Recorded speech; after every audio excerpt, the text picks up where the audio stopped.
Bonjour à tous et bienvenue dans ce nouveau top 5 des gauchistes de la semaine, 40e édition s'il vous plaît, c'est pas rien. Et on va commencer immédiatement avec ceux qui auraient pu faire partie du classement, à commencer par le maire de Saint-Étienne, Gaël Perdriau. Alors pourquoi est-il là? C'est en lien avec une enquête d'Isabelle Surplis qui a découvert que dans sa ville de Saint-Chamond, qui est en périphérie de Saint-Étienne, allait ouvrir un musée d'art urbain, d'accord, avec à sa tête quelqu'un de peu recommandable, voilà, qui n'aime pas du tout le RN, qui se revendique antifa, qui n'hésite pas d'ailleurs à faire l'éloge du vandalisme artistique, quitte à le faire lui-même d'ailleurs. Bref, donc encore de l'argent public bien dépensé, et notamment de l'argent public de la part de la métropole de Saint-Étienne, dont Gaël Perdriau est président. Alors en plus, il est dans plein d'affaires bizarres, ce type-là, maire Les Républicains, hein, mais c'est un gauchiste quand même, voilà, puisque la subvention est totalement dingue, 8,2 millions d'euros. Franchement, enfin, les montants sont incroyables. Tout ça pour, en plus, un musée qui va être dirigé par un ennemi politique, donc totalement fou. Et j'ai fait un petit calcul rapide. Alors, à Saint-Étienne, il y a 97 259 foyers fiscaux précisément. Si on divise cette facture par le nombre de foyers fiscaux, ça fait une économie de 84 €, ce qui est très loin d'être négligeable, surtout quand on sait que des subventions publiques de ce genre, il y en a des dizaines et des dizaines, et je parle même pas des dépenses publiques folles au niveau national qui viennent s'ajouter à tout ça. Bref, ce maire, Les Républicains, Gaël Perdriau, aurait pu être dans le classement, clairement. Autre personne qui aurait pu être dans ce top 5, la députée France Insoumise de Rennes, Marie Messmer, qui s'était rendue au commissariat en soutien à des militants antifa interpellés, c'était en février dernier, et c'est ressorti tout récemment parce que les militants violents que cette députée a été soutenir, eh bien, nous avons les images de l'agression qu'ils ont commises contre des militants de droite à Rennes. Vous les voyez arriver avec tout habillés de noir et avec des parapluies, et ils vont fondre sur ces militants de droite pour les agresser. Vous allez voir, c'est très violent, ça prend quelques secondes seulement, mais quelques secondes de violence. Donc ça, c'est filmé par un drone. Vous voyez quelqu'un qui réussit à s'échapper, un autre qui ne réussit pas et qui est lynché au sol. Voilà. Lynchage au sol extrêmement violent. Vraiment, les images sont édifiantes.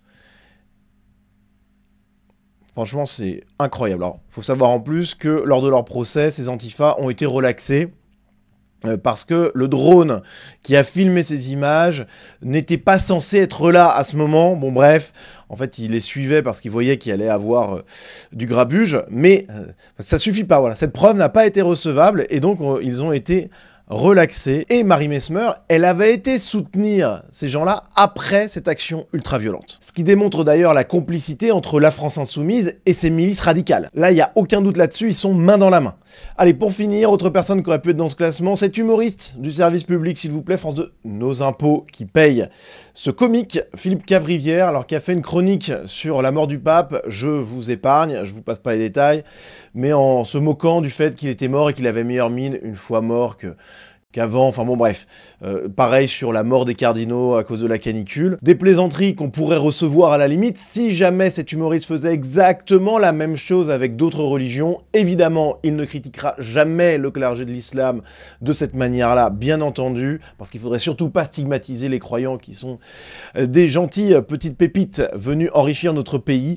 Et donc là, on voit clairement le deux poids, deux mesures de la gauche. C'est anecdotique, donc il n'est pas dans le classement, mais franchement, c'était pas loin. Les amis, avant de se lancer dans le classement, juste un petit mot pour les partenaires Sunrise que vous connaissez bien. Vous avez les liens en description avec les codes promo qui vont bien à chaque fois. Idéochoc d'abord, qui est une plateforme de podcast qui résume, qui condense des ouvrages essentiels pour se forger une culture historique, politique, philosophique. Franchement, c'est de la très très grande qualité. Vous avez les podcasts au format audio et aussi au format texte. C'est vraiment très précieux, vous avez des dizaines et des dizaines d'ouvrages, foncés. Et puis, autre partenaire Sunrise, la nouvelle librairie qui est une librairie en ligne et une maison d'édition, avec par exemple Le racisme anti-blanc de François Bousquet qui est édité par cette maison d'édition. Allez sur le site, visitez, vous avez plein d'ouvrages de grande qualité et là encore le code promo Sunrise qui va bien. Voilà les amis, on est parti pour le classement.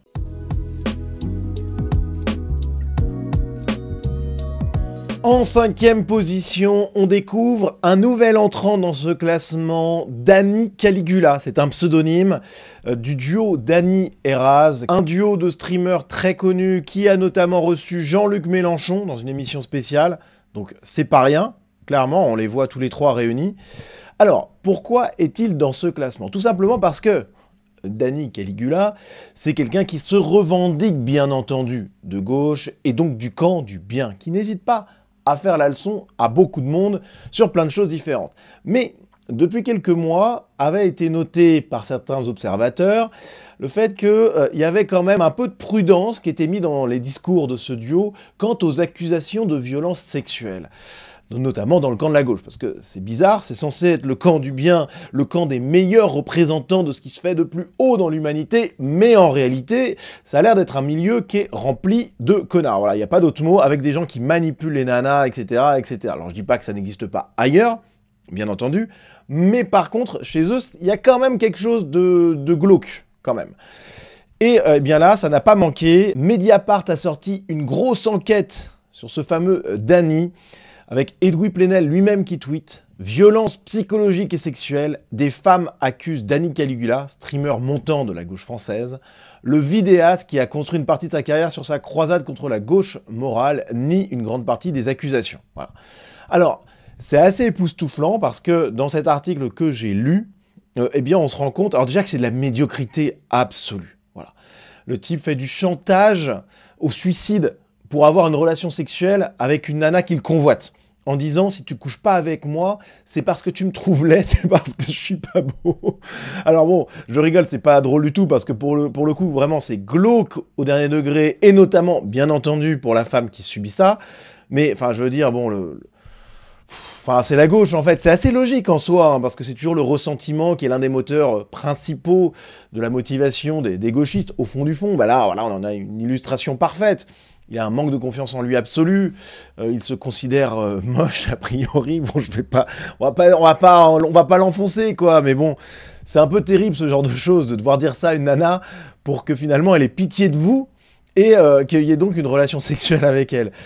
Donc voilà, mais c'est quelqu'un qui donnait des grandes leçons de morale et puis qui se retrouve finalement rattrapé par la patrouille. Dans cet article, d'ailleurs, il n'y a pas que ça. Il y a aussi l'utilisation de termes offensants. C'est le vocabulaire de la gauche, hein, vous me pardonnerez, mais c'est Mediapart qui fait l'enquête, hein, donc des termes offensants.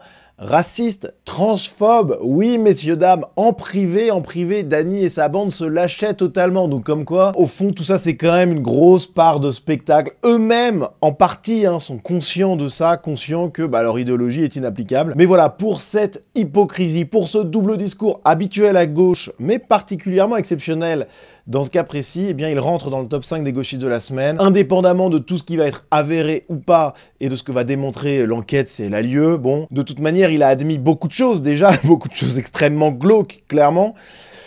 Donc c'est pas reluisant tout ça, mais c'est la gauche.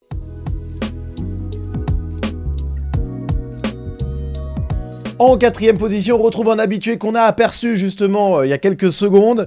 Il s'agit de Jean-Luc Mélenchon. Alors Jean-Luc Mélenchon, il vit une histoire d'amour avec Raphaël Arnaud, porte-parole de la Jeune Garde, cette milice dite antifasciste qui n'hésite pas à mener des actions violentes contre les patriotes, contre les gens de droite et même les macronistes. Et comme il y a cette histoire d'amour entre Jean-Luc Mélenchon, la France Insoumise et puis les radicaux comme Raphaël Arnaud, on a vu la même chose à Rennes avec Marie Messmer hein, à l'instant, eh bien il les a défendus face à la menace de dissolution brandie par Bruno Retailleau, ministre de l'Intérieur.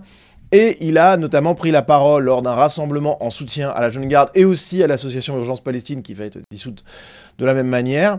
Alors vous voyez Raphaël Arnaud qui est derrière lui, et puis notre ami Jean-Luc Mélenchon qui pose des questions, on va essayer d'y répondre. Au nom de quoi réclamez-vous cette dissolution? Quels sont les troubles dont vous accusez ces deux organisations? S'il n'y en a pas... Alors là, c'est tout simplement exceptionnel. C'est le culot stratosphérique de Jean-Luc Mélenchon et de la France Insoumise, de la gauche de manière générale. Franchement, ils ont tous pété un plomb, je sais pas ce qui leur prend. En plus, c'est tellement évidemment faux que c'est absurde d'employer cette défense. À la limite, il aurait dû dire « oui, il y avait des troubles, mais ils étaient justifiés par l'ultra-giga-droite en face, à la limite. » Mais là, non, il dit « voilà, il n'y en avait pas. » Mais incroyable, le toupet est colossal. Alors, il y a cet article de l'Observatoire des violences politiques de la gauche qui revient sur 6 ans de violence de la Jeune Garde, c'est édifiant, et qui liste énormément d'affaires où on voit des violences. Enfin, vous avez une litanie de violences avérées, revendiquées contre des patriotes, contre des gens qui ont le malheur de tracter pour des associations qui déplaisent à la Jeune Garde. Donc des agressions, mais il y en a mais énormément. Vous voyez, tout est listé, c'est incroyable. Mais pire que ça, parce que c'est l'exemple qu'il faut prendre pour clouer le bec définitivement à la gauche là-dessus, parce qu'ils ont toujours l'argument, c'est l'ultra giga droite en face, il faut y aller quoi. Mais la jeune garde est mise en cause dans l'agression de militants macronistes. Il y a des jeunes avec Macron qui ont été agressés violemment à l'université de Nanterre par une dizaine de militants de la jeune garde. Donc à partir de là, les troubles dont est accusée la jeune garde, bah, ils existent, n'en déplaise à Jean-Luc Mélenchon. Mais vous voyez le culot, enfin c'est sidérant parce que c'est la défense de la violence politique assumée. C'est un partenariat politique en fait. La France insoumise est complice de toutes les violences de la jeune garde et pire que ça, elle les provoque même. Parce que là, il y a l'assentiment qui est donné par Jean-Luc Mélenchon. Enfin, franchement, c'est effrayant. Allez, juste avant de passer au podium, les amis, un petit point sur l'appel au soutien que j'ai réalisé il y a quelques jours parce que je traverse une passe économique un petit peu compliquée. Donc voilà, j'ai franchi avec mon entreprise, bon, drôle d'idée, vous me direz effectivement, d'avoir voulu créer une entreprise en France, bref. Mon entreprise a franchi un seuil fiscal et je me retrouve à gagner moins qu'avant, malgré une hausse de l'activité, grâce à vous notamment, grâce à mon travail aussi, bien entendu. Donc, je me retrouve à gagner significativement moins, et j'ai donc absolument besoin de vous pour passer ce moment-là. Donc merci déjà à tous ceux qui ont répondu positivement à cet appel. Il y a plus de 35 personnes qui se sont inscrites sur ma page Tipeee, donc ça fait vraiment plaisir. Donc je le rappelle, hein, la communauté Sunrise via la page Tipeee, c'est pas juste un don que vous faites, en réalité il y a une contrepartie, vous accédez à un espace premium avec du contenu exclusif. Donc vous avez plein de vidéos, plus d'une centaine, hein, qui sont disponibles. La dernière, par exemple, c'est une FAQ réservée aux abonnés, départ d'ADN, classement des filles de Némésis, argent, plat préféré aussi. Vous avez plein de choses comme ça qui sont disponibles, plein de vidéos. Je rappelle l'objectif, avoir d'ici la fin du mois 300 personnes qui me soutiennent sur Tipeee. Donc si vous regardez cette vidéo, que vous appréciez mon contenu, que vous voulez me soutenir, et qu'en plus de ça, vous voulez avoir accès à des vidéos, à une communauté hyper sympa, eh bien vous savez ce qu'il vous reste à faire. Le lien est en description. Merci à vous, et c'est parti pour le podium.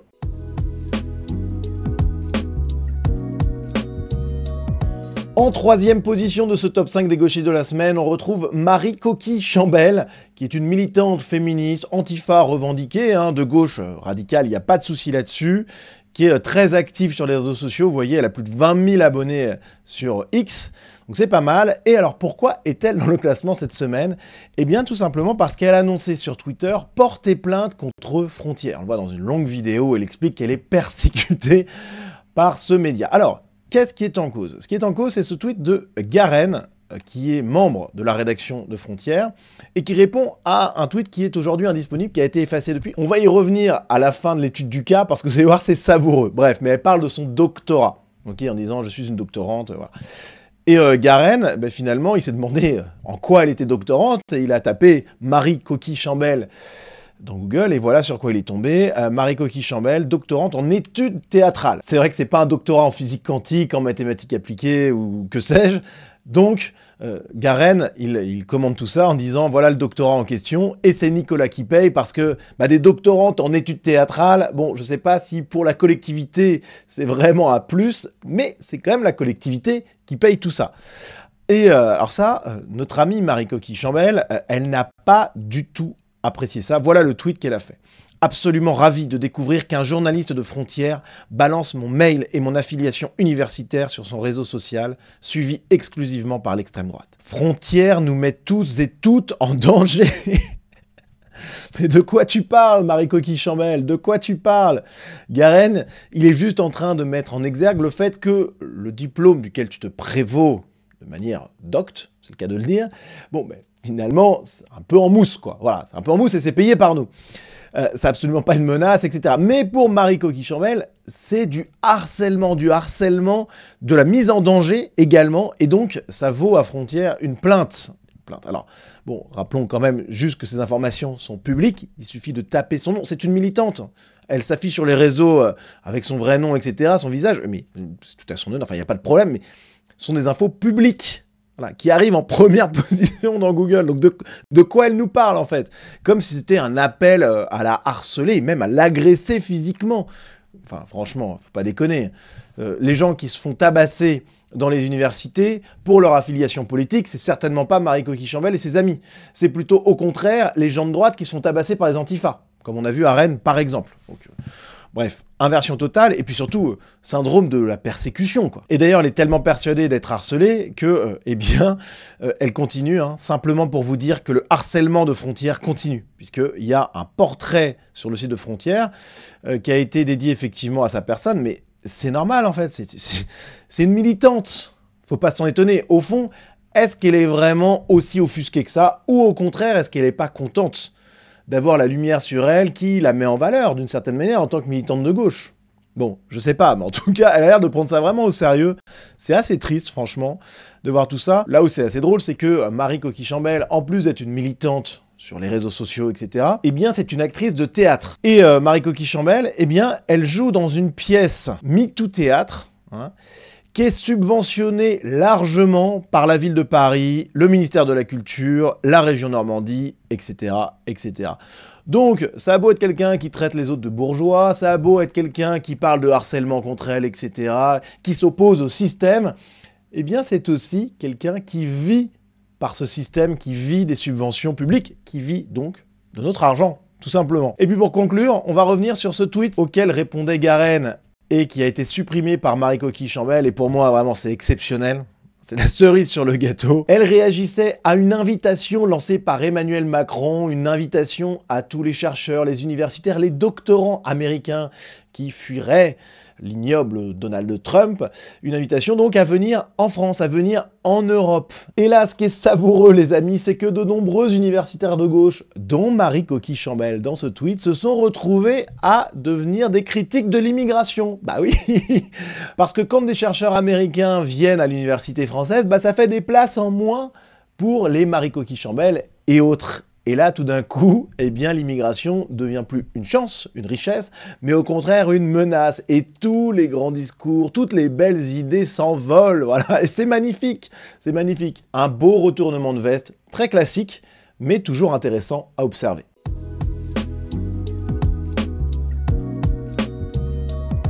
En deuxième position de ce classement, Gérald Darmanin, ministre de la Justice et ancien ministre de l'Intérieur, qui s'est fendu d'une déclaration assez lunaire face à Guillaume Pley sur son émission Legend. On écoute. Est-ce que la France c'est plus dangereux qu'avant? Elle est plus violente. Dangereuse, je sais pas. Elle est... Vous qui avez les chiffres en fait de l'intérieur. C'est plus violent et ça touche plus partout tout le temps. Donc je pense que ce qui marque beaucoup les Français, c'est que ça s'est généralisé. Métastasé, quelque part, vous voyez. C'est plus que dans les endroits où on cherchait le problème potentiel. On allait sur les Champs-Élysées à Paris, on savait qu'on pouvait éventuellement tomber sur un voleur ou un mouvement de foule. Aujourd'hui, n'importe où, vous vous dites, je peux tomber sur un voleur. Donc là, on a un aveu de la part de Gérald Darmanin qui nous dit qu'il n'y a plus de lieu safe en France, ça s'est métastasé comme un cancer. Bah oui, c'est un petit peu à ça que ça ressemble malheureusement. Hein. Et finalement, l'ensauvagement de la France est une réalité. Voilà ce que nous dit Gérald Darmanin. Mais là où c'est incroyable, et c'est pour ça qu'il est dans ce classement cette semaine, c'est bien que Gérald Darmanin, pendant le temps où il a été ministre de l'Intérieur, et ça fait un long moment malheureusement, il n'avait pas du tout ce discours-là. Pire que ça, ce mec qui est issu de LR, mais qui est en fait totalement soumis à l'idéologie de gauche, il a persécuté ceux qui voulaient montrer la réalité, ceux qui voulaient combattre la métastase, justement. On pense, par exemple, il y a beaucoup d'autres cas, mais c'est le plus emblématique, à la dissolution de Génération Identitaire. Gérald Darmanin a dissous ce mouvement, avec des arguments totalement fallacieux, bien entendu, alors que Génération Identitaire, justement, disait exactement ce que lui dit aujourd'hui. Enfin, c'est hallucinant. Gérald Darmanin, c'est un gauchiste très dangereux parce qu'il se présente comme un homme de droite, comme un homme qui veut rétablir la sécurité, etc., etc. Franchement, c'est un tour de passe-passe assez énorme. C'est un menteur invétéré. Regardez par exemple, dans cette même interview, il a déclaré que l'un de ses plus grands regrets en tant que ministre de l'Intérieur, c'était la gestion de l'affaire du match de la finale de Ligue des Champions qui avait eu lieu à Paris avec toutes les pépites de Seine-Saint-Denis qui avaient créé l'émeute. Enfin, c'était vraiment un enfer total. Et lui, il avait accusé les supporters anglais. Alors que l'organisation était pourrie, le dispositif policier n'était pas à la hauteur parce qu'il s'était trompé en fait. Et donc là, il a fait un petit mea culpa, il a dit « je m'excuse auprès des supporters de Liverpool » en disant voilà, on l'a su quelques jours plus tard, mais en fait, c'était pas les supporters anglais, mais c'était un coupable bien pratique. Donc on est resté sur ce discours-là parce que c'était plus facile. Sauf que là encore, il y a un mélange de mensonges pervers et de militantisme idéologique de gauche. Parce que déjà, comme le note Amaury Bucco, journaliste à Valeurs Actuelles, Toutes les sources policières, quasiment immédiatement, ont bien vu que c'était pas du tout les supporters anglais qui étaient en cause, et que c'était au contraire nos jeunes pépites de Seine-Saint-Denis. Et donc, le discours de dire « on l'a su que quelques heures ou quelques jours plus tard », est totalement mensonger. Dès les premières minutes, on savait exactement ce qui était en train de se dérouler. Donc là, mensonge. Mais mensonge au nom de quoi? Mensonge au nom de la préservation du fantasme du vivre ensemble, de l'enrichissement migratoire comme richesse. Donc c'était un mensonge idéologique. Donc là encore, un mensonge de la part de Gérald Darmanin, qui est vraiment l'un des pires ministres de la Ve République. Franchement, c'est hallucinant. Et c'est pour ça qu'il est aussi haut dans le classement cette semaine.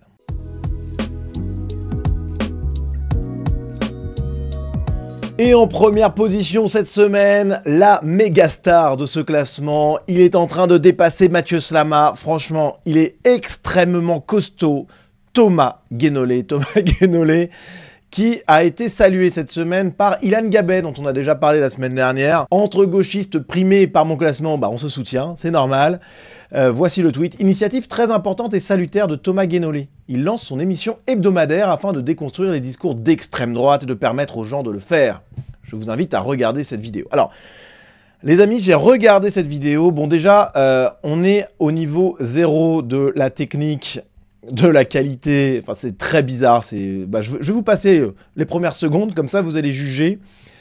C'est un petit peu gênant, mais bon, on imagine que Thomas Guénolé va s'améliorer. Bienvenue dans Uppercut, l'émission qui boxe la propagande d'extrême droite. Nous ne voulons pas faire barrage à l'extrême droite. Nous voulons la démolir.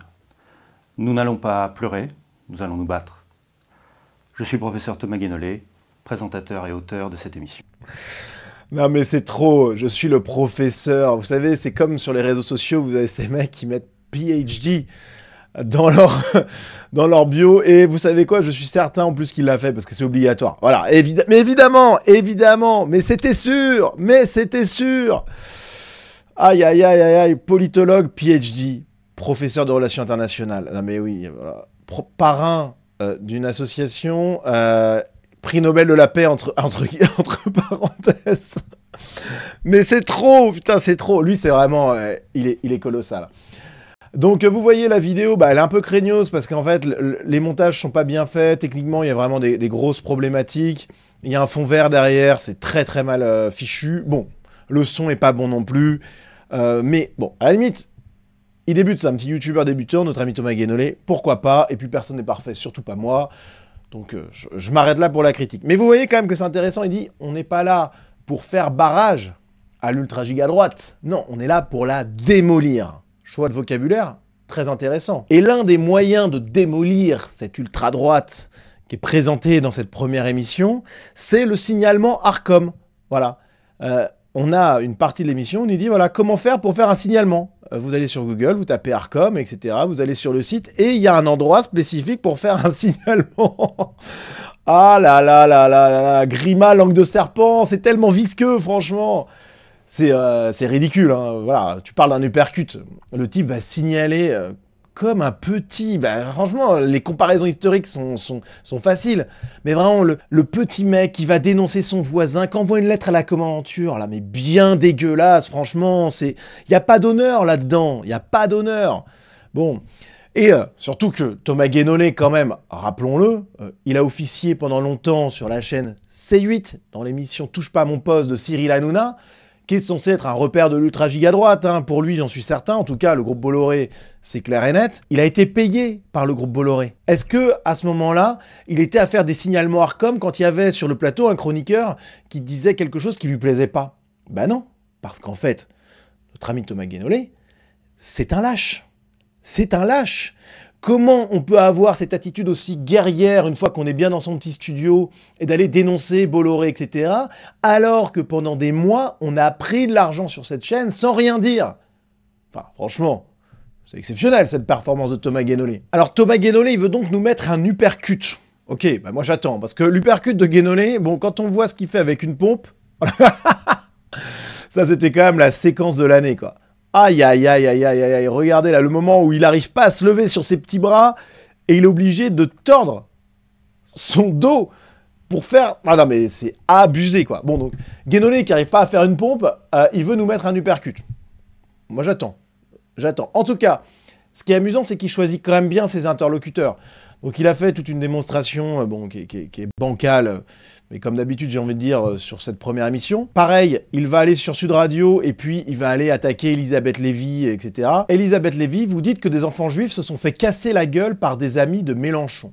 Alors citez-moi des amis de Mélenchon qui l'ont fait. Alors, il y avait une réponse à faire. Bon, Elisabeth Lévy l'a pas fait. C'est pour ça qu'il choisit bien ses interlocuteurs aussi, hein, notre ami Thomas Guénolé. Mais c'est de dire, déjà, Mélenchon, c'est le fer de lance de l'islamo-gauchisme qui fait monter la tension entre la partie islamo et puis les gens de confession juive en France. C'est-à-dire qu'il y a plein de musulmans, plein de jeunes extra-européens, etc., qui sont chauffés à blanc par rapport à la guerre entre Israël et la Palestine, et qui voient leur haine d'Israël, qui déborde bien souvent sur la haine des Juifs de manière générale, légitimée par les discours de Jean-Luc Mélenchon. Bah oui. Et quand il y a Jérôme Guedj qui se fait virer de manif au cri de Juifs, etc., sionistes dehors, hein, qu'est-ce que c'est sinon une agression? Alors il n'y a pas de coup, enfin encore heureux, mais il se fait quand même virer manu militari d'une manif. Qu'est-ce que c'est sinon finalement des amis de Mélenchon qui virent un Juif d'une manif?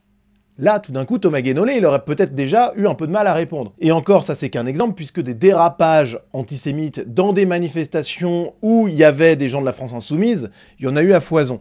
Mais surtout, la jeune garde, dont j'ai parlé il y a quelques instants, est mise en cause dans une agression à caractère antisémite. La jeune garde, Raphaël Arnaud, si c'est pas un ami de Jean-Luc Mélenchon, je sais pas ce que c'est. Donc, il y avait de quoi répondre. Mais malheureusement, ça n'a pas été le cas face à lui. Et donc, Thomas Guénolé, il s'est enorgueilli de cette séquence en disant, vous voyez, il n'y a pas d'argument en face, il se trompe, il vous mente. Donc, il y a des interlocuteurs bien choisis par Thomas Guénolé. Parce que quand il y a quelqu'un qui a un peu de répondant et qui a quelques arguments, eh bien, tout de suite, c'est un peu différent. Souvenez-vous, il y a quelques jours, j'en avais parlé, je reviens très vite dessus, mais Thomas Guénolé avait déclaré que CNews et Pascal Praud étaient responsables de la mort d'Aboubacar Cissé, attentat islamophobe selon lui, etc., etc.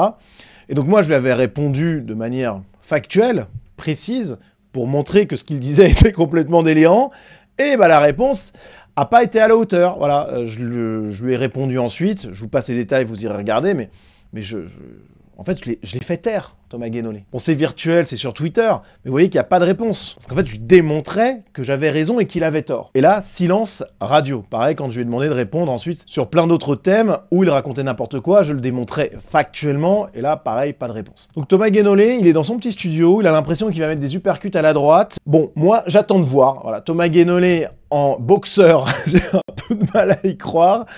Mais pourquoi pas, pourquoi pas. En tout cas, ce qui est certain, c'est que cette émission, je la regarderai peut-être de temps en temps quand même, parce que je suis certain qu'il y aura des pépites pour mon top 5 des gauchistes de la semaine. Et finalement, c'est ça l'essentiel.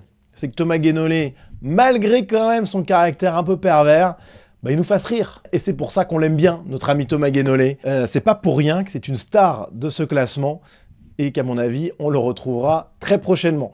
Voilà les amis, merci à vous d'avoir suivi cette émission jusqu'au bout. N'oubliez pas en description le lien vers ma page Tipeee, les partenaires Sunrise, et puis on se dit à la prochaine.